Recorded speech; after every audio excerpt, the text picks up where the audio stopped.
Good morning, girls and boys.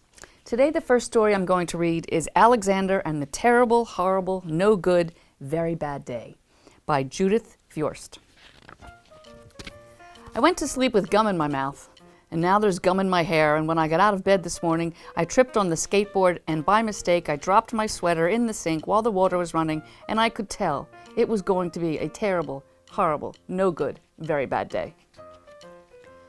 At breakfast, Anthony found a Corvette Stingray car kit in the breakfast cereal box, and Nick found a junior undercover agent code ring in his breakfast cereal box. But in my breakfast cereal box, all I found was breakfast cereal. I think I'll move to Australia. In the carpool, Mrs. Gibson let Becky have a seat by the window. Audrey and Elliot got seats by the window too.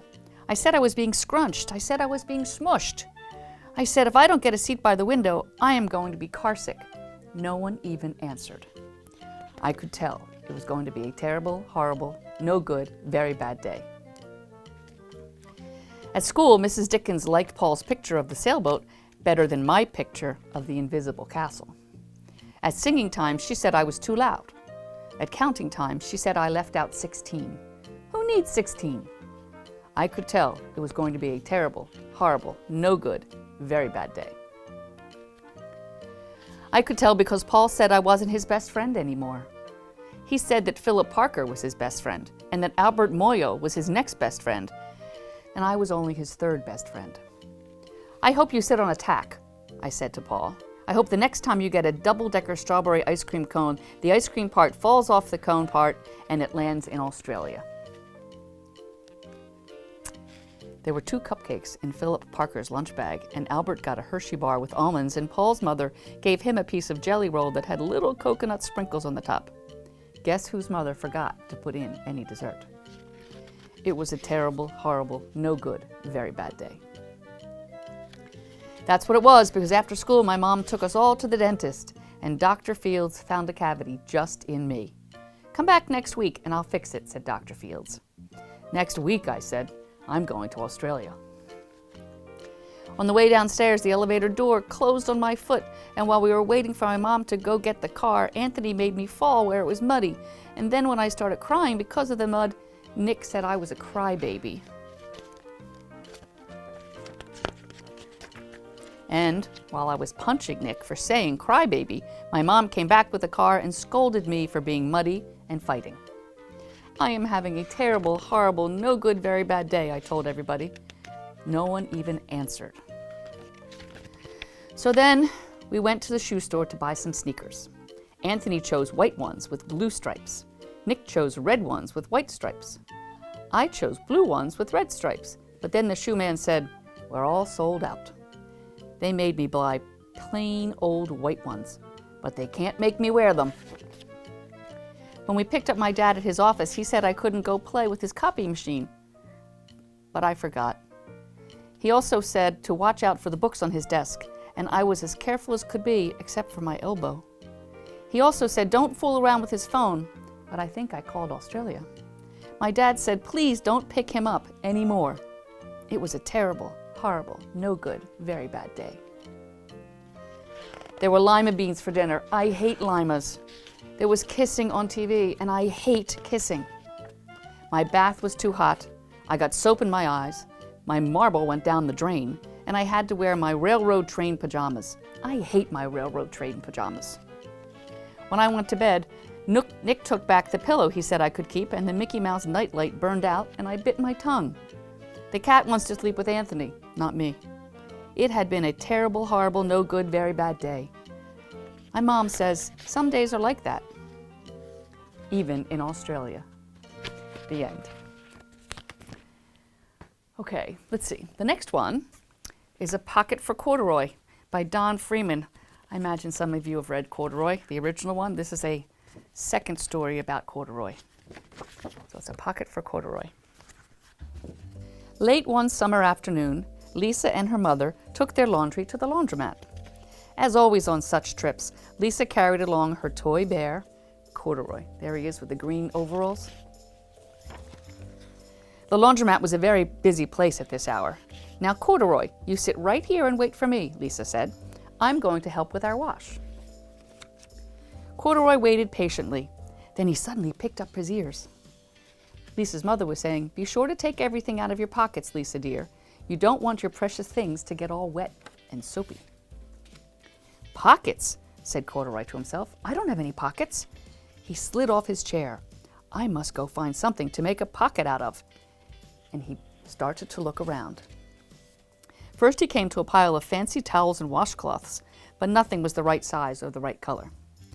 Then he saw a huge stack of colorful clothes in a laundry bag. "There ought to be something in there to make a pocket out of," he said. Without hesitating, he climbed inside the bag, which was filled with pieces of wet laundry. The dampness didn't bother Corduroy in the least. "This must be a cave," he said. "I've always wanted to live in a dark, cool cave." When the time came for Lisa to fetch her bear, he was gone. "Oh, Mommy," she exclaimed, "Corduroy isn't where I left him." "I'm sorry, honey," said her mother, "but the laundromat will be closing soon, and we must be getting home." Lisa was reluctant to leave without Corduroy, but her mother insisted. "You can come back tomorrow. I'm sure he'll be here." As they left, a young man wearing an artist's beret, his hat, was taking his wet laundry out of a bag, the very bag Corduroy had discovered. Before he knew it, Corduroy was being tossed, together with all the sheets, shirts, shorts, and slacks, inside the dryer. Oh no. But just as the artist was shutting the glass door, Corduroy tumbled out onto the floor. "How in thunder did that bear ever get mixed up with all my things?" the artist wondered. Poor Corduroy was damp all over. "Well, the least I can do is to give his overalls a good drying," said the man thoughtfully.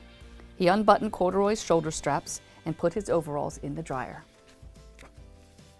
Corduroy grew dizzy as he watched the clothes spinning around, but the artist became inspired. "This would make a wonderful painting," he said as he took a sketch pad out of his pocket and began drawing the swirling colors. "I can hardly wait to get back to my studio." Finally, the dryer stopped whirling and the man gathered up the clothes. Then he helped Corduroy put back on his warm, dry overalls. All at once, the manager of the laundromat called out, "Closing time! Everybody out!" Corduroy was gently placed on top of a washing machine. "I wonder who that bear belongs to," said the artist as he was leaving. "Seems to me he should have his name someplace. He's too fine a fellow to be lost." As soon as the lights were turned off, Corduroy began his search again. He was surprised to see something white glowing in the dark. "Maybe it's snow," he said excitedly. "I've always wanted to play in the snow." He accidentally tipped over the open-lidded box, and suddenly he was covered with soft, slippery soap flakes. Gradually, Corduroy began to slip and slide. "Oh, what fun," he said with a smile. "I've always wanted to ski down a steep mountainside." He landed paws first in an empty laundry basket. "This must be a cage," he said, peeking through the bars. "I've never wanted to live inside a cage like a bear in the zoo." But by now, Corduroy felt drowsy, and soon he nodded off to sleep. Next morning, when the manager came to open the door of the laundromat, there was Lisa, waiting. "I left something here yesterday," she said. "May I look around?" "Certainly," said the manager. "My customers are always leaving things here." Lisa was searching under the chairs and in back of the washing machines when she heard the manager call her. "Is this what you're looking for, Señorita?" "Yes, yes, he's my best friend," Lisa shouted as she came running. She reached in and picked Corduroy out of the basket. "So this is where you've been, you little rascal. It's time I took you home." Lisa thanked the manager and ran out the door and down the street, holding Corduroy tightly in her arms. "I thought I told you to wait for me. Why did you wander away?" "I went looking for a pocket," Corduroy said. "Oh, Corduroy, why didn't you tell me you wanted a pocket?" said Lisa, giving him an affectionate squeeze. That very morning, Lisa sewed a pocket on Corduroy's overalls. "And here is a card I've made with your name on it for you to keep tucked inside," she said. "I've always wanted a purple pocket with my name inside," said Corduroy, as he and Lisa nuzzled noses. The end. Well, that's it for today, boys and girls. I'll be back tomorrow. Have a good day.